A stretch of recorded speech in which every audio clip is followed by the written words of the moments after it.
Hey, what's going on, everybody? Hope everybody's doing well and staying safe. So with the off season in full effect, and there not being a whole hell of a lot to talk about, the talking heads are making their ways around, radio and TV, talking about how Trey Lance isn't ready. You got guys like Ryan Clark, even Joe Montana, making comments to that effect. I'm not putting this video up because it fits the narrative that I want. I just think that there's people that are closer to the 49ers that you should listen to. One of them being Jay Glazer. He did an interview with Matt Maiocco, which I'm about to bring up in a moment, and you guys can listen to it. But it definitely puts a different light on Trey Lance and explains why he indeed did sit this year, and that the Niners actually did have a plan to put him in earlier in the season if Garoppolo didn't start playing well, and Garoppolo ended up playing well down the stretch, so they kept him in. So uh, definitely something I think worth watching. So if you guys want to see it, it's coming up shortly. I hope everybody's having a good day and enjoying whatever it is that they're doing. And I'll hopefully see you guys tomorrow, Thursday at 8 p.m. when I have Wayne Breezy on the channel, and we're going to talk some of the same topics that that a lot of people have been talking about lately with free agency coming up and the Jimmy Garoppolo situation, all that kind of stuff. So hopefully you guys can join in. I hope to see you there. But until then, stay safe and healthy, and I'll see you on the flip side, and enjoy the video.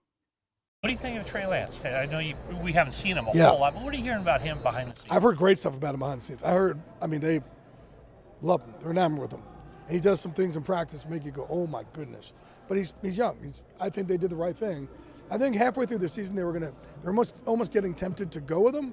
But then Jimmy just started playing better and better and better and better and better. And I think they lucked out by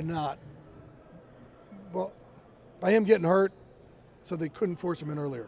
Yeah. You think ultimately he will benefit from spending most of the season on sideline? Yeah, absolutely. Especially in Kyle's offense. Yeah. It's very complicated, right? And you got to be able to think and see and adjust an awful lot. So probably an unfair question, but what would you expect out of Trey Lance after spending a year in the system, mostly sitting and watching, learning from Garoppolo, who, by the way, was a fantastic teammate for him, a fantastic mentor? What would you expect from Trey Lance and the 49ers in 2022? I just think you'll have you'll have a different offense because obviously you could run with him also, right? You can move him out an awful lot, so you'll have somewhat of a different. Well, I shouldn't say a different offense. Different play from the quarterback position. They're still going to run the ball like crazy, without a doubt. They can't go away from that. And speaking of running the ball, Debo he's unreal, and he gets it. He's one of those kind of old school guys. You've been around this league for a while. There's so many guys who come in this league and they want to be famous instead of being great. And being famous is not the same as being great. Debo wants to be great. Yeah, it's so funny you should say that because Debo went to the Lakers game the other night and was kind of like, wasn't comfortable. Right, what to go? Yeah, yes. He didn't want to be noticed. Yeah, and that's it. I mean, and trying to be great's lonely. It's all that work you put in behind the scenes when nobody else is watching, right? He's kind of like one of those old school souls.